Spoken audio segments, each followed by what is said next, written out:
Hi all, welcome to മോഡലസ്. നമ്മൾ back to school SCRT സീരീസിൽ 8ാം ക്ലാസ് ബേസിക് സയൻസ് പഠിച്ചുകൊണ്ടിരിക്കുകയായിരുന്നു. സോ 14ാമത്തെ ചാപ്റ്റർ തലമുറകളുടെ തുടർച്ചയ്ക്ക്. റീപ്രൊഡക്ഷനുമായി ബന്ധപ്പെട്ടൊരു ചാപ്റ്ററാണിത്. ഇപ്പോൾ കുറച്ച് ജീവികളിലെ റീപ്രൊഡക്റ്റീവ് സിസ്റ്റമാണ് പറയുന്നത്. അത് തന്നെ ബാക്ടീരിയ. ദ്വിവിഭജനമാണ് ബാക്ടീരിയയുടെ റീപ്രൊഡക്റ്റീവ് മെക്കാനിസം. നിലവിലുള്ള ഒരു കോശം വിഭജിച്ച് 2 കോശങ്ങളായി മാറുന്നു. അനുകൂല സാഹചര്യത്തിൽ ബാക്ടീരിയ പോലുള്ള ജീവികളുടെ ത്വരിതഗതിയിലുള്ള വംശവർദ്ധനവ് നടക്കുന്നത് പ്രധാനമായും ഇങ്ങനെയാണ്. അപ്പം ബാക്ടീരിയയുടെ ബോഡി 2ആയി ഡിവൈഡ് ചെയ്യുന്നു, ദെൻ പിന്നീട് ആ 2 4 ആവുന്നു, 4 8 ആവുന്നു, അങ്ങനെ പെരുകയാണ് ചെയ്യുന്നത്. അപ്പൊ ഇങ്ങനെയാണ് നമ്മുടെ ബോഡിയിലാണെങ്കിലും ബാക്ടീരിയ കയറിയതിനു ശേഷം രോഗങ്ങൾ പകരുന്നത് ഈ ഒരു രീതിയിലാണ്. അപ്പൊ ദ്വിവിഭജനമാണ് ബാക്ടീരിയയിലെ റീപ്രൊഡക്റ്റീവ് മെക്കാനിസം. ഫംഗസിലെ രേണുക്കളാണ് റീപ്രൊഡക്റ്റീവ് ഓർഗൻസ്. പ്രതികൂല സാഹചര്യങ്ങളെ അതിജീവിക്കാനും അനുകൂല സാഹചര്യത്തിൽ പുതിയ ജീവിയായി വളരാനും കഴിയുന്ന സൂക്ഷ്മകോശങ്ങളായ രേണുക്കളെ ഉൽപ്പാദിപ്പിക്കുന്ന അലൈംഗിക പ്രജനന രീതി. അപ്പോൾ രേണുക്കൾ എന്ന് പറയുന്ന ഒരുതരം സൂക്ഷ്മകോശങ്ങളാണ്. അപ്പോൾ ഈ രേണുക്കളുടെ പ്രത്യേകത, അതിൻ്റെ സാഹചര്യം പ്രതികൂലമാണെങ്കിൽ ഇതിനെ തരണം ചെയ്ത് നിൽക്കാൻ വേണ്ടിയും, അതുപോലെ തന്നെ അനുകൂലമായ സാഹചര്യമാണെങ്കിൽ അത് പുതിയൊരു ജീവിയായി വളരുകയും ചെയ്യുന്നു. അപ്പോൾ ഫംഗസിന് റീപ്രൊഡക്ഷൻ നടക്കുന്നത് രേണുക്കളിലൂടെയാണ്. ഹൈഡ്രയിൽ മുകുളനം. മാതൃശരീരത്തിൽ നിന്ന് മുകുളങ്ങൾ രൂപപ്പെടുന്നു. വളർച്ചയെത്തുമ്പോൾ ഇവ ശരീരത്തിൽ നിന്ന് വേർപെട്ട് പുതിയ ജീവിയാവുന്നു. അപ്പോൾ പാരന്റ് ബോഡിയിൽ നിന്ന് ഒരു മുകുളം ഉണ്ടാവുന്നു. ആ മുകുളം വളർന്ന് മെച്യൂർ ആയി കഴിയുമ്പോൾ സെപ്പറേറ്റഡ് ആയി അതാണ് പിന്നീട് പുതിയൊരു ജീവിയായിട്ട് മാറുന്നത്. പരാഗണവും പൂക്കളിലെ വൈവിധ്യവും. പരാഗണം ജന്തുക്കൾക്കും സസ്യങ്ങൾക്കും ഇടയിലുള്ള മ്യൂച്വൽസത്തിന് ഉദാഹരണമാണ്. നമ്മൾ പറഞ്ഞു, മ്യൂച്വൽസം എന്താണ്? 2 ജീവികൾക്കും ഒരുപോലെ ഗുണകരമായിട്ടുള്ള ഒരു ജീവി ബന്ധമാണ് മ്യൂച്വലിസം. അപ്പം പരാഗണം എങ്ങനെയാണ് മ്യൂച്വലിസിന് എക്സാമ്പിൾ ആകുന്നത്? ഇപ്പോൾ എക്സാമ്പിളായിട്ട് പൂമ്പാറ്റയും പൂവും. അതിൽ പൂമ്പാറ്റയ്ക്ക് ഗുണമാണ്, കാരണം പൂവിൽ നിന്ന് തേൻ കിട്ടുന്നു. അതുപോലെ പൂവിന് ഗുണം എന്താണ്? പൂവിന് പരാഗണം നടക്കുന്നു. അപ്പോൾ 2 പേർക്കും ഗുണമുള്ളതാണ് മ്യൂച്വലിസം. 2 ലക്ഷത്തിലധികം ജന്തുജാതികൾ പരാഗണത്തിന് സഹായിക്കുന്നുണ്ട്. ഇതിലേറെയും ഷഡ്പദങ്ങളാണ്. അപ്പോൾ പരാഗണകാരികളിൽ മെജോറിറ്റി എങ്ങനെയുള്ള ജീവികളാണ്? ഷഡ്പദങ്ങളാണ്. പൂവിന്റെ നിറവും ഗന്ധവും എല്ലാം ഇവയെ ആകർഷിക്കാനുള്ള ഉപാധികളാണ്. രാത്രിയിൽ വിടരുന്ന പൂക്കളിൽ ഏറെയും വെളുത്ത നിറവും രൂക്ഷഗന്ധവും ഉള്ളതായത് എന്തുകൊണ്ടാണെന്ന് ഊഹിക്കാമല്ലോ. ഇപ്പം മുല്ല പോലുള്ള ചെടികൾക്ക് ആ ഒരു വൈറ്റ് കളറും ഇത്രയും സ്ട്രോങ് ആയിട്ടുള്ള സ്മെല്ലും ഉള്ള എന്തുകൊണ്ടാണ്? രാത്രിയിൽ പരാഗണകാരികളെ ആകർഷിക്കുന്നതിന് വേണ്ടിയാണ്. ജീവികളെ അല്ലാതെ കാറ്റിനെയും വെള്ളത്തെയും പരാഗണത്തിന് ആശ്രയിക്കുന്ന സസ്യങ്ങളുമുണ്ട്. ഇപ്പം നെല്ലിൽ പരാഗണം കാറ്റിലൂടെയാണെന്ന് പറഞ്ഞു. അതുപോലെ കുരുമുളകിൽ ജലത്തിലൂടെ അല്ലെങ്കിൽ മഴയിലൂടെയാണ് പരാഗണം നടക്കുക. പൂവിന്റെയും പരാഗരേണുവിന്റെയും ഘടനയും സ്വഭാവവും പരാഗകാരിക്ക് അനുസരിച്ച് വ്യത്യാസപ്പെട്ടിരിക്കും. സോ എക്സാമ്പിളായിട്ട് കാറ്റിലൂടെ പരാഗണം നടക്കണമെങ്കിൽ അവിടെ എന്തായിരിക്കണം? അവിടെ ആ ഒരു പൂമ്പൊടി എന്ന് പറയുന്ന ലൈറ്റ് വെയിറ്റ് ആയിട്ടുള്ള സാധനമായിരിക്കണം. പല സസ്യങ്ങൾക്കും ഒന്നിലധികം പരാഗകാരികൾ ഉണ്ടാകാമെങ്കിലും ചില സസ്യങ്ങൾ ഒരു പ്രത്യേക ജന്തുജാതിയെ മാത്രം പരിഗണിച്ചായിരിക്കും പരാഗണം നടക്കുക. അതായത് മിക്കവാറും പരാഗണത്തിന് മൾട്ടിപ്പിൾ ആയിട്ടുള്ള ജീവികളെ ആശ്രയിക്കുമെങ്കിലും ചില സിറ്റുവേഷൻസിൽ ഒരു സസ്യത്തിന് ഒരു ജീവിയെ മാത്രമേ പരാഗണകാരിയായിട്ട് അവിടെ സാധ്യമാവുകയുള്ളൂ.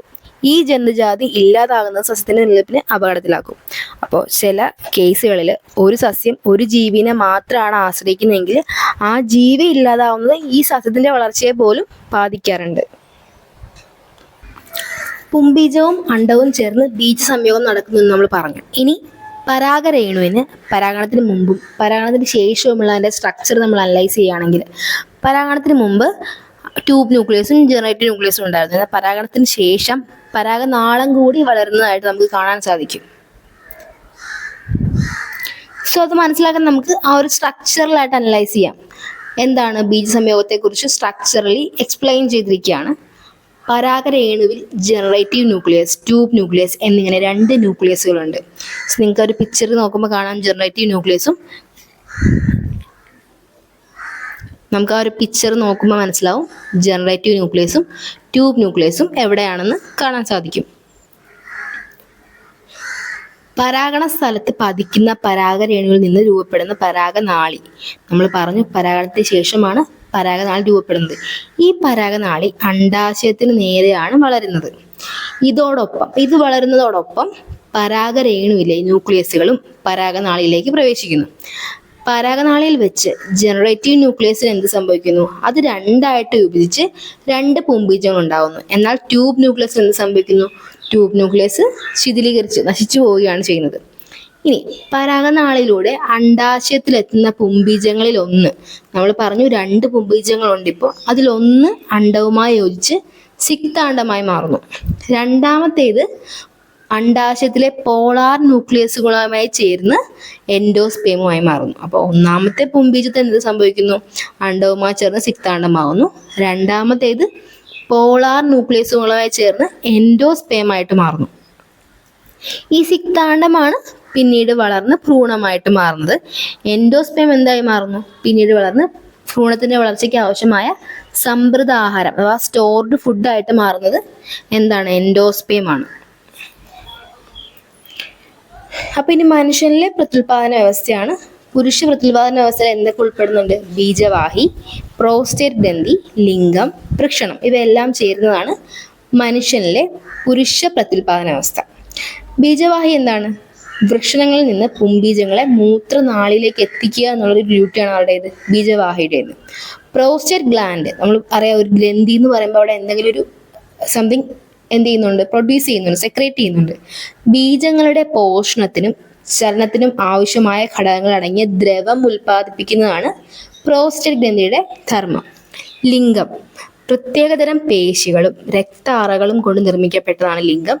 ഇതിനുള്ളിലെ നാളത്തിലൂടെ മൂത്രവും ശുക്ലവും പുറത്തെത്തുന്നു. അപ്പം മൂത്രവും അതുപോലെ തന്നെ സ്പേമും ഒക്കെ ഒരേ കോമൺ ഇതിൽ കൂടിയാണ് പുറത്തേക്ക് വരുന്നത്. പുംബീജങ്ങളെ യോനിയിൽ നിക്ഷേപിക്കുക എന്നുള്ളതും ലിംഗമാണ് ചെയ്യുന്നത്. ദെൻ വൃഷണം. വൃഷണസഞ്ചിക്കുള്ളിൽ കാണപ്പെടുന്നു. പുംബീജങ്ങളും പുരുഷ ഹോർമോണുകളും ഉൽപ്പാദിപ്പിക്കുന്ന എവിടെയാണ്? വൃഷണങ്ങളിലാണ്. നമുക്ക് പുംബീജത്തെ കുറിച്ച് നോക്കുകയാണെങ്കിൽ പുംബീജങ്ങൾ അഥവാ സ്പേംസിന്റെ പ്രത്യേകത എന്താണ്? അവ ചലനശേഷി ഉള്ളവയാണ്.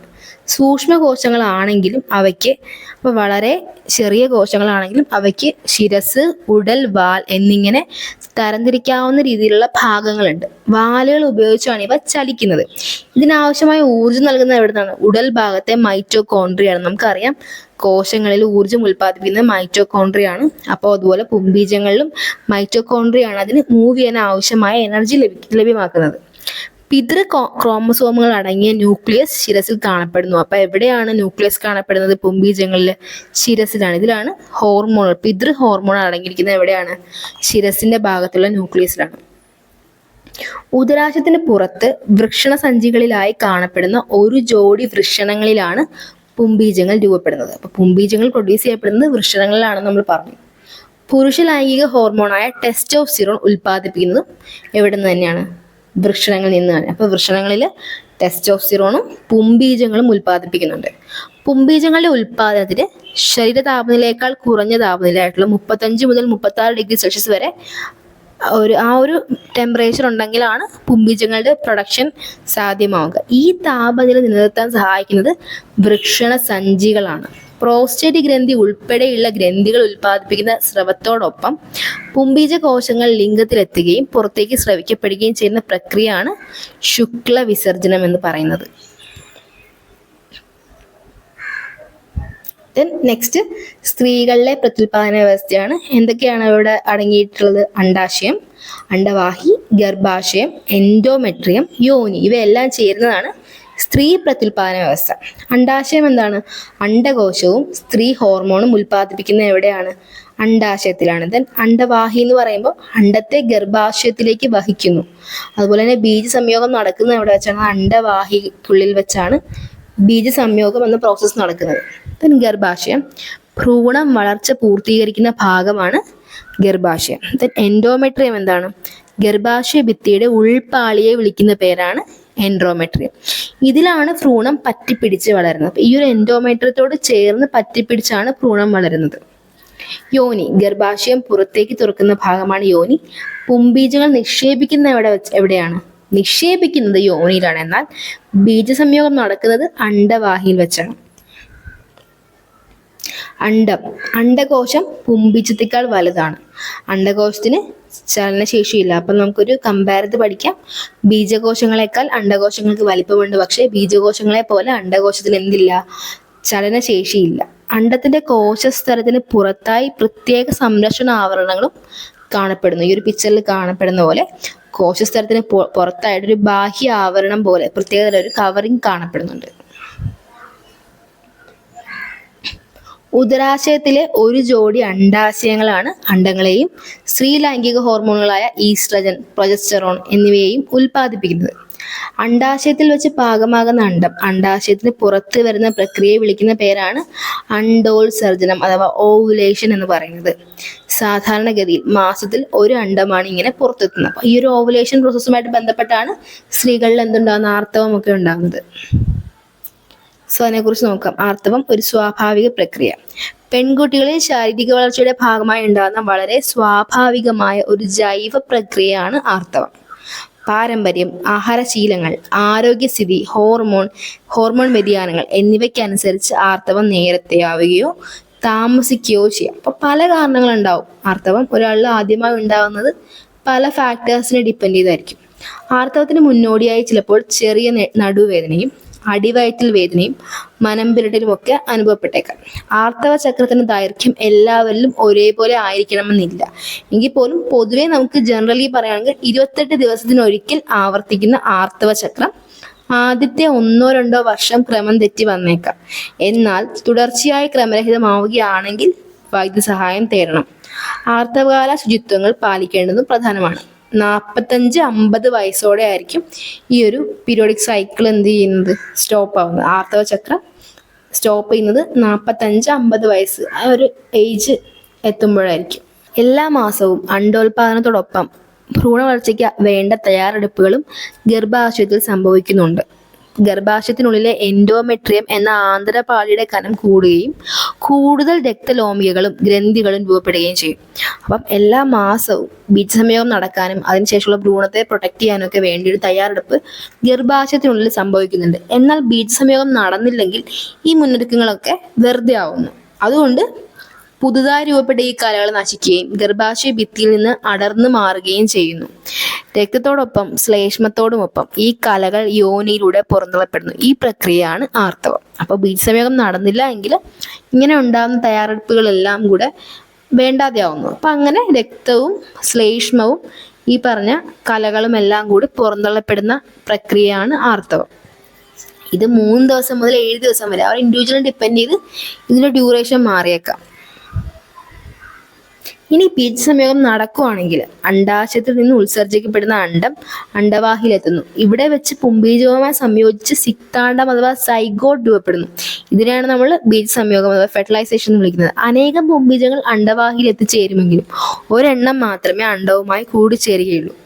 ഒറ്റ കോശമായ സിക്താണ്ഡം പിന്നീട് വിഭജനത്തിലൂടെ നിരവധി കോശങ്ങളുള്ള ഭ്രൂണമായി മാറുന്നു. ഈ ഭ്രൂണമാണ് ഗർഭാശയത്തിലെ എൻഡോമെട്രിയം എന്ന ആവരണത്തോട് പറ്റിച്ചേർന്ന് വളരുന്നത്. ഹോർമോണുകൾ. ശരീരത്തിലെ അന്തസ്രാവി ഗ്രന്ഥികളിൽ ഉൽപ്പാദിപ്പിക്കപ്പെടുന്ന രാസവസ്തുക്കളാണ് ഹോർമോണുകൾ.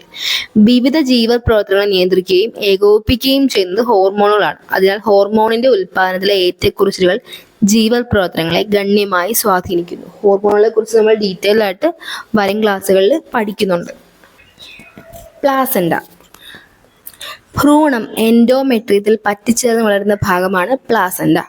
ഭ്രൂണകലകളും ഗർഭാശയ കലകളും ചേർന്നാണ് പ്ലാസെന്റ രൂപപ്പെടുന്നത്. അപ്പം ഭ്രൂണകലകളും ഗർഭാശയ കലകളും കൂടിച്ചേർന്ന് അങ്ങനെ എൻഡോമെട്രിയമായി ചേർന്ന് ഭ്രൂണം ഇരിക്കുന്ന ആ ഒരു ഭാഗത്തെ വിളിക്കുന്ന പേരാണ് പ്ലാസെന്റ. ഇതിൽ നിന്ന് രൂപപ്പെടുന്ന പൊക്കിൾക്കൊടി വഴി ഓക്സിജനും പോഷകങ്ങളും ഗർഭസ്ഥ ശിശുവിന്റെ ശരീരത്തിലെത്തുകയും മാലിന്യങ്ങൾ നീക്കം ചെയ്യപ്പെടുകയും ചെയ്യുന്നു. പൊക്കിൾക്കൊടി വഴിയാണ് ശിശുവിന് ആവശ്യമായ ഭക്ഷണങ്ങളും എല്ലാം കിട്ടുന്നതും അതുപോലെ തിരിച്ച് അതിൻ്റെ വിസർജ്യങ്ങൾ പുറത്തേക്ക് വിടുന്നതും ഈ പൊക്കിൾക്കൊടി വഴിയാണ്. അമ്മയുടെയും കുഞ്ഞിൻ്റെയും രക്തം പരസ്പരം കൂടിക്കലരാതെയുള്ള പദാർത്ഥ വിനിമയത്തിന് പ്ലാസെന്റ സഹായിക്കുന്നു. വളർച്ചയുടെ പ്രാരംഭഘട്ടത്തിൽ ഭ്രൂണകോശങ്ങളിൽ നിന്ന് രൂപപ്പെടുന്ന അമ്നിയോൺ എന്ന ആവരണത്തിനകത്താണ് കുഞ്ഞിന്റെ വളർച്ച പൂർത്തിയാവുന്നത്. അപ്പം ആദ്യഘട്ടങ്ങളിൽ കുഞ്ഞിന്റെ വളർച്ച പൂർത്തിയാവുന്നത് എവിടെയാണ്? അമ്നിയോൺ എന്ന ഒരു കവറിങ്ങിനുള്ളിലാണ്. ഈ ആവരണത്തിനുള്ളിലെ അമ്നിയോട്ടിക് ദ്രവം ഗർഭസ്ഥ ശിശുവിന്റെ നിർജ്ജലീകരണം തടയുകയും ക്ഷതങ്ങളിൽ നിന്ന് സംരക്ഷിക്കുകയും ചെയ്യുന്നു. അപ്പൊ ഈ അമ്നിയോണിനുള്ളിൽ കാണപ്പെടുന്ന ദ്രവമാണ് അമ്നിയോട്ടിക് ദ്രവം.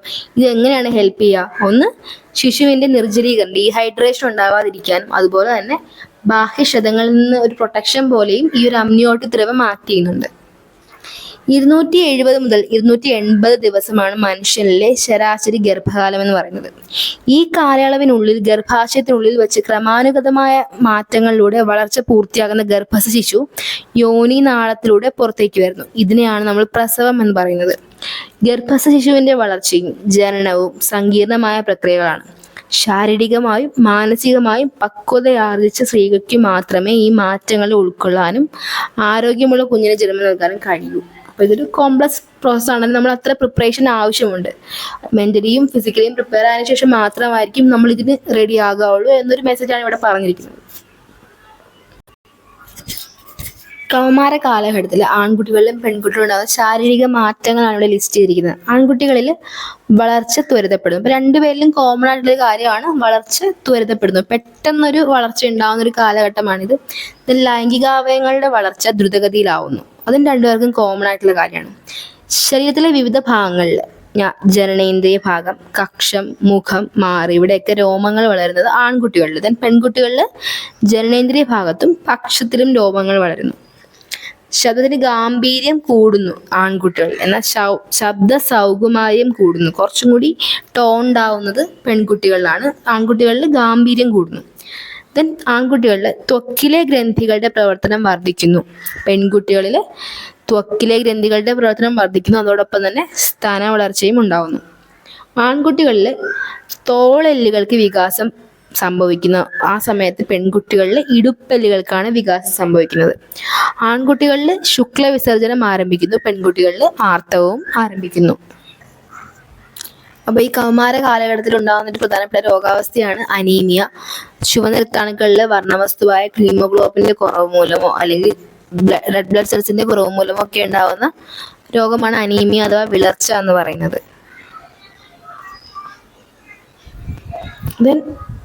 കൗമാരത്തിൽ നമ്മൾ കൃത്യമായിട്ടുള്ളൊരു ഹെൽത്തി ആയിട്ടുള്ളൊരു ഡയറ്റ് അല്ലെങ്കിൽ ഒരു ഭക്ഷണ മാർഗങ്ങൾ നമ്മൾ പാലിക്കേണ്ടതായിട്ടുണ്ട്. അതിനെപ്പറ്റിയൊക്കെയുള്ള കാര്യങ്ങൾ നിങ്ങൾ വായിച്ച് മനസ്സിലാക്കിയിരുന്നാൽ മതിയാവും.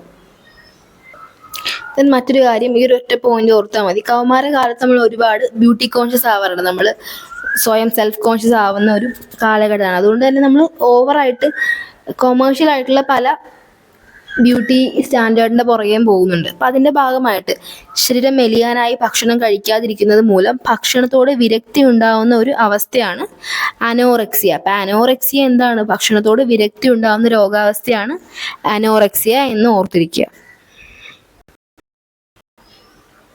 അടുത്തത് കെമിസ്ട്രിയിൽ നിന്ന് വരുന്നൊരു ചാപ്റ്ററാണ് ചാപ്റ്റർ 15 ലായനികൾ. നമുക്കറിയാം ലീനവും ലായകവും ചേരുന്നതാണ് ഒരു ലായനി എന്ന് പറയുന്നത്. ഇപ്പൊ ഒരു ലായനി എന്ന് പറയുമ്പോൾ പല അവസ്ഥകൾ ഉണ്ടാവും. പൊതുവേ നമ്മൾ വിചാരിക്കുന്നത് പോലെ ലിക്വിഡ് സ്റ്റേറ്റിൽ മാത്രമല്ല, ഖരാവസ്ഥയിലും വാതകാവസ്ഥയിലും ഒക്കെ ലായനികൾ ഉണ്ടാവാറുണ്ട്. സോ നമുക്ക് ഇവിടെ നോക്കാം.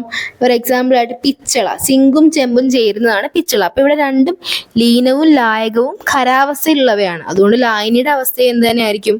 ഖരാവസ്ഥയായിരിക്കും. ഉപ്പ് ലായനി, അതിൽ ഉപ്പും ജലവും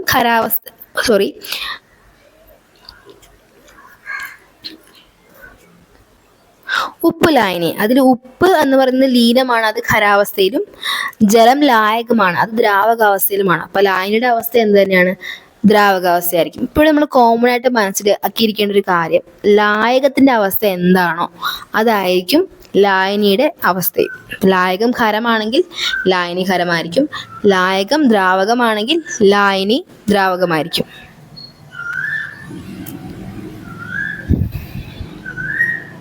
സോ ഒരു ലായനിയുടെ ഗാഢത എന്ന് പറയുന്നത് എങ്ങനെയാണ് ഡിഫൈൻ ചെയ്തിരിക്കുന്നത് നോക്കാം. ഒരു നിശ്ചിത അളവ് ലായനിയിൽ ലയിച്ചു ചേർന്ന ലീനത്തിന്റെ അളവാണ് ലായനിയുടെ ഗാഢത. ഒരു ലായനിയിൽ ലീനത്തിന്റെ അളവ് കുറവാണെങ്കിൽ അത് നേർത്ത ലായനി എന്നും കൂടുതലാണെങ്കിൽ നമ്മൾ അതിനെ ഗാഢലായനി എന്നും വിളിക്കുന്നു.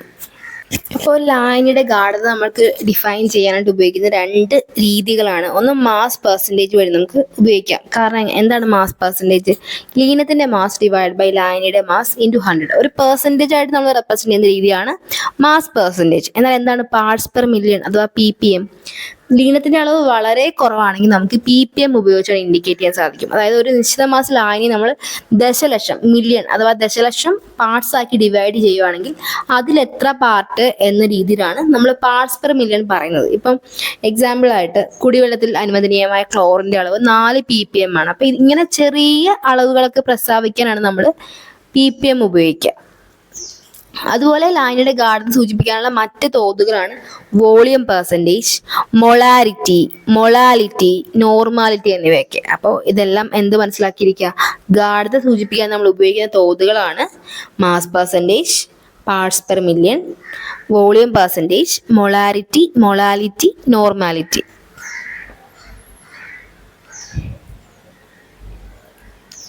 ഒരു നിശ്ചിത താപനിലയിൽ പരമാവധി ലീനം ലയിച്ചു ചേർന്നാൽ കിട്ടുന്ന ലായനിയാണ് പൂരിത ലായനി. അപ്പോൾ ഒരു പെർട്ടിക്കുലർ ടെമ്പറേച്ചറിൽ ആ ടെമ്പറേച്ചർ വെച്ചിട്ട് എത്ര ലീനം ലയിച്ചു ചേരാൻ സാധിക്കുമോ അത്രയും നമ്മൾ മാക്സിമം ലയിച്ചു ചേരുമ്പോൾ കിട്ടുന്ന ലായനിയാണ് നമ്മൾ പൂരിത ലായനി എന്ന് വിളിക്കുക. എന്നാൽ എന്താണ് അപൂരിത ലായനി? പൂരിത ലായനി ഉണ്ടാകുന്നതിന് തൊട്ട് മുമ്പുള്ള അവസ്ഥ, അതായത് ഇനിയും കുറച്ചുകൂടി ലീനം ആഡ് ചെയ്യാൻ സാധിക്കും എന്ന അവസ്ഥയാണ് അപൂരിത ലായനി. സോലിബിലിറ്റി അഥവാ ലയത്വം. ഒരു നിശ്ചിത താപനിലയിൽ 100 ഗ്രാം ലായകത്തെ പൂരിതമാക്കാൻ ആവശ്യമായ ലീനത്തിന്റെ ഗ്രാമിലുള്ള അളവാണ് ലയത്വം. സോ ഡെഫിനിഷൻസ് കൃത്യമായിട്ട് ഓർത്തിരിക്കുക.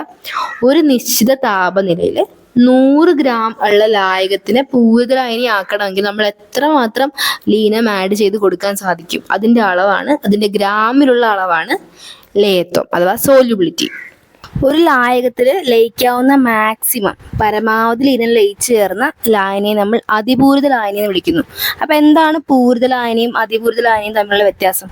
നമുക്ക് പൂരിത ലായനിയിൽ ഇനിയും ടെമ്പറേച്ചർ ഡിഫറൻസ് വരുത്തുകയാണെങ്കിൽ കുറച്ചും കൂടി ലീനം ലയിപ്പിക്കാൻ സാധിക്കും. അങ്ങനെ ടെമ്പറേച്ചർ എത്ര അഡ്ജസ്റ്റ് ചെയ്താണെങ്കിലും നമുക്ക് മാക്സിമം നമ്മൾ ലയിപ്പിച്ച് ചേർത്തതാണ് അതിപൂരിത ലായനി. ഇപ്പം എക്സാമ്പിളായിട്ട് നമ്മളൊരു ഷുഗർ സൊല്യൂഷൻ എടുക്കുക, അതിപ്പോൾ പൂരിതമായിരിക്കാം, ഒരു പെർട്ടിക്കുലർ ടെമ്പറേച്ചറിൽ അത് പൂരിതമായിരിക്കാം. നമ്മൾ അതിനെ ചൂടാക്കുകയാണെങ്കിൽ നമുക്ക് കുറച്ചും കൂടി ലീനം അതിൽ ലയിപ്പിച്ച് ചേർക്കാൻ സാധിക്കും. അങ്ങനെ മാക്സിമം ടെമ്പറേച്ചർ എത്ര കൂട്ടിയോ നമുക്ക് മാക്സിമം ലീനം ലയിപ്പിച്ച് ചേർക്കാൻ സാധിക്കുന്ന ആ ഒരു സൊല്യൂഷനാണ് സൂപ്പർ സാച്ചുറേറ്റഡ് സൊല്യൂഷൻ. ലയത്വം എന്താണെന്ന് നമ്മൾ പറഞ്ഞു. ഈ ലയത്വത്തെ ഇൻഫ്ലുവൻസ് ചെയ്യുന്ന, സ്വാധീനിക്കുന്ന ഘടകങ്ങൾ ഏതൊക്കെയാണ്? ലീനത്തിന്റെ സ്വഭാവം, താപനില. അപ്പൊ ഈ 2 കാര്യങ്ങളാണ് ലയത്വത്തെ സ്വാധീനിക്കുന്ന ഘടകങ്ങൾ.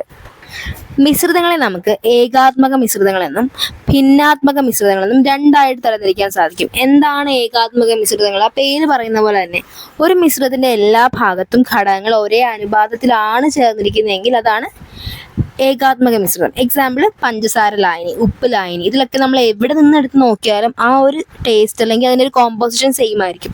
ഇനി ഭിന്നാത്മക മിശ്രിതം അഥവാ ഹെട്രോജിനസ് മിക്സേഴ്സിന് എക്സാമ്പിൾ എന്തൊക്കെയാണ്? എന്താണ്? ഒരു മിശ്രിതത്തിന്റെ എല്ലാ ഭാഗത്തും ഘടകങ്ങൾ ഒരേ അനുപാതത്തിലല്ല എങ്കിലാണത് ഭിന്നാത്മക മിശ്രിതമാവുന്നത്. എക്സാമ്പിൾ ഉപ്പും മണലും, ചെളിവെള്ളം, മണ്ണെണ്ണയും വെള്ളം. ഇപ്പം ഇവിടെയൊക്കെ ഇപ്പോൾ ചെളിവെള്ളമാണെങ്കിൽ തന്നെ താഴത്തായിരിക്കും ചെളിയുടെ അളവ് കൂടുതൽ, മുകളിലേക്ക് പോകുന്തോറും ചെളിയുടെ അളവ് കുറഞ്ഞായിരിക്കും വരിക. അതുപോലെ മണ്ണെണ്ണയും വെള്ളവും എപ്പോഴും ഡെൻസിറ്റി കുറവായതുകൊണ്ട് തന്നെ മണ്ണെണ്ണ ആയിരിക്കും മുകളിലുണ്ടാവുക. അപ്പം ഇവിടെ ഹോമോജീനസ് ആയിട്ടായിരിക്കില്ല, പല ഭാഗങ്ങളിലും പല രീതിയിലായിരിക്കും ഈ ഒരു മിക്സ്ചർ അറേഞ്ച് ചെയ്തിരിക്കുക. സോ ഹെട്രോജിനസ് മിക്സേഴ്സിന്റെ മറ്റൊരു പ്രത്യേകത എന്താണ്? ഇവയിൽ ഘടകങ്ങളെ നമുക്ക് നഗ്നനേത്രം കൊണ്ട് വേർതിരിച്ച് കാണാൻ കഴിയും.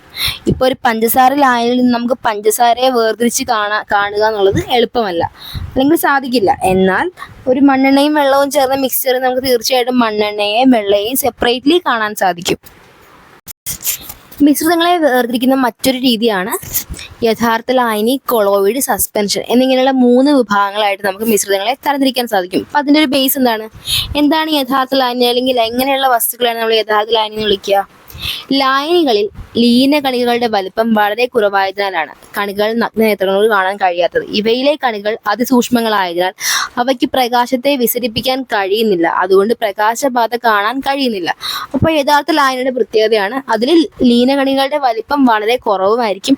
അതുപോലെ അതിലേക്ക് പ്രകാശം കടത്തി വിടുകയാണെന്നെങ്കിൽ പ്രകാശപാത നമുക്ക് കാണാൻ സാധിക്കില്ല, കാരണം കണികകളുടെ വലിപ്പം തീരെ കുറവാണ്. കണികൾക്ക് വലിപ്പം ഉണ്ടെങ്കിൽ മാത്രമേ അതിൽ തട്ടിയിട്ട് പ്രകാശത്തിന്റെ പാത നമുക്ക് കാണാൻ സാധിക്കുകയുള്ളൂ. ഇനി കൊളോയിഡ് ആണെങ്കിൽ, കൊളോയിഡുകളിൽ അല്പം കൂടിയ വലിയ ലീന കണികകളാണ് ഉള്ളത്. അപ്പം നമ്മുടെ യഥാർത്ഥ ലായനിയെ കമ്പയർ ചെയ്യുമ്പോൾ കുറച്ചും കൂടി ലീനാണികൾക്ക് വലിപ്പം കൂടുതലായിരിക്കും കൊളോയിഡിൽ. അതിനാൽ ഈ കണികകൾ പ്രകാശത്തെ വിസരിപ്പിക്കുകയും പ്രകാശപാത ദൃശ്യമാവുകയും ചെയ്യുന്നു. അപ്പോൾ കൊളോയിഡിലൂടെ നമ്മളൊരു ലൈറ്റ് ബീം കടത്തി വിടുകയാണെങ്കിൽ ഈ ബീമിന്റെ പ്രകാശം കടക്കുന്ന പാത നമുക്ക് വിസിബിൾ ആണ്. കാരണം എന്താണ്? കൊളോയിഡൽ പാർട്ടിക്കിൾസിന് വലിപ്പം കൂടുതലായാൽ ഈ പാർട്ടിക്കിൾസിൽ ലൈറ്റ് വന്ന് റിഫ്ലക്റ്റ് ചെയ്യുന്നതാണ് ഇതിന് കാരണം. ഇനി സസ്പെൻഷനുകളിൽ നഗ്നനേത്രങ്ങൾ കൊണ്ട് കാണാൻ കഴിയുന്ന അത്രയും വലിപ്പമുണ്ട്. അപ്പൊ കൊളോയിഡിനേക്കാളും കമ്പയർ ചെയ്യുമ്പോൾ ഒരുപാട് വലിപ്പമുള്ള കണികകളാണ് സസ്പെൻഷനുകൾ. നമുക്ക് നേരിട്ട് കണ്ണുകൊണ്ട് നോക്കുമ്പോൾ കാണാൻ സാധിക്കുന്നതാണ് സസ്പെൻഷനിലെ കണികകൾ. അവയിൽ പതിക്കുന്ന പ്രകാശം ഒട്ടൊക്കെ പ്രതിപദിക്കുകയാണ് ചെയ്യുന്നത്. ഗുരുത്വാകർഷണം കാരണം അവ ക്രമേണ അടിയുകയും ചെയ്യുന്നു. അപ്പൊ സസ്പെൻഷനിലുള്ള പാർട്ടിക്കിൾസ് കുറച്ച് കഴിയുമ്പോൾ സെറ്റിലാവും, താഴത്ത് അടിയും, ഗുരുത്വാകർഷണ ഇൻഫ്ലുവൻസ് കൊണ്ട്. അപ്പോൾ കുറച്ച് പാർട്ടിക്കിൾസ് തന്നിട്ടുണ്ട്. നമുക്ക് ഇവരെ ലായനിയാണോ കൊളോയിഡാണോ സസ്പെൻഷൻ ആണോ എന്ന് ഐഡന്റിഫൈ ചെയ്യണം. അപ്പോൾ മഷി എന്ന് പറയുന്നത് എന്താണ്? ഒരു കൊളോയിഡാണ്. ചെളിവെള്ളം എന്നതിന് എക്സാമ്പിളാണ്. ചെളിവെള്ളം സസ്പെൻഷനാണ്. അതുപോലെ മൂടൽമഞ്ഞ് കൊളോയിഡാണ്. അന്തരീക്ഷ വായു സസ്പെൻഷനാണ്. ദെൻ പാൽ എന്താണ്? പാൽ ഒരു കൊളോയിഡാണ്. പഞ്ചസാര ലായനി ഒരു ലായനി, യഥാർത്ഥ ലായനിക്ക് ഉദാഹരണമാണ്. നേർത്ത കഞ്ഞിവെള്ളം എന്ന് പറയുന്നതും ഒരു കൊളോയിഡിന് ഉദാഹരണമാണ്. സ്റ്റെബിലൈസറുകൾ കണികകൾ അടിയുന്നത് തടയാനായി കൃത്രിമ പാനീയങ്ങളിൽ ചേർത്തിരിക്കുന്ന സ്റ്റെബിലൈസറുകളായ രാസവസ്തുക്കൾ ചിലതാണ്. അപ്പം നമുക്കറിയാവുന്ന നമ്മൾ ഉപയോഗിക്കുന്ന മിക്കവാറും എല്ലാ കൃത്രിമ പാനീയങ്ങളും ഓൾമോസ്റ്റ് കൊളോയിഡ് രൂപത്തിലുള്ളവയായിരിക്കും. അപ്പം ഇവയിലുള്ള ഈ പാർട്ടിക്കിൾസ് കുറേ നാളുകൾക്ക് ശേഷം അടിയാതിരിക്കാൻ വേണ്ടി ഉപയോഗിക്കുന്നവയാണ് സ്റ്റെബിലൈസേഴ്സ്. എക്സാമ്പിൾസ് ആണ് brominated vegetable oil, sucrose, acetate isobutyrate, glyceryl, ester of rosin. ഇവയെല്ലാം സ്റ്റെബിലൈസേഴ്സിന് എക്സാമ്പിളുകളാണ്. ഇനി കൃത്രിമ പാനീയങ്ങൾ ആകർഷകമാക്കാൻ ഉപയോഗിക്കുന്ന കുറച്ച് രാസവസ്തുക്കളും അവയുടെ ഉപയോഗമാണ് നമ്മൾ നോക്കുന്നത്. ഒന്നാമതായി ടാർട്രസിനാണ്. ടാർട്രസിൻ ഭക്ഷ്യപദാർത്ഥങ്ങൾക്ക് മഞ്ഞ നിറം നൽകാൻ ഉപയോഗിക്കുന്നവയാണ്. അതുപോലെ എറിത്രോസിൻ ഭക്ഷ്യപദാർത്ഥങ്ങളിൽ ചുവപ്പ് നിറം നൽകാൻ ഉപയോഗിക്കുന്ന രാസവസ്തുവാണ്. വാനിലിൻ ഭക്ഷ്യപദാർത്ഥങ്ങൾക്ക് രുചി കൂട്ടാൻ ഉപയോഗിക്കുന്നതാണ് വാനിലിൻ. ദെൻ ഫോസ്ഫോറിക് ആസിഡ് കൃത്രിമ പാനീയങ്ങളിൽ പുളിരുചി കിട്ടാൻ ഉപയോഗിക്കുന്നതാണ് എന്ത്? Phosphoric acid. ദെൻ ലൈൽ ഹെക്സനോയേറ്റ് ഭക്ഷ്യപദാർത്ഥങ്ങളിൽ പൈനാപ്പിളിന്റെ സ്മെല്ല് കിട്ടുന്നതിന് വേണ്ടി ഉപയോഗിക്കുന്ന ഒരു രാസവസ്തുവാണ് അലൈൽ ഹെക്സനോയേറ്റ്. സോ ഈ ഒരു ചാപ്റ്ററിലും പ്രധാനപ്പെട്ട കാര്യങ്ങളെല്ലാം നമ്മൾ ഡിസ്കസ് ചെയ്ത് കഴിഞ്ഞു. ഈ 2 ചാപ്റ്റേഴ്സും വളരെ ഇമ്പോർട്ടൻ്റ് ആണ്. ഒരെണ്ണം കെമിസ്ട്രി പാർട്ടിൽ നിന്നുള്ളത്, മറ്റൊന്ന് ബയോളജിയാണ്. അപ്പോൾ എല്ലാവരും കൃത്യമായിട്ട് പഠിക്കാൻ ശ്രമിക്കുക. Thank you all.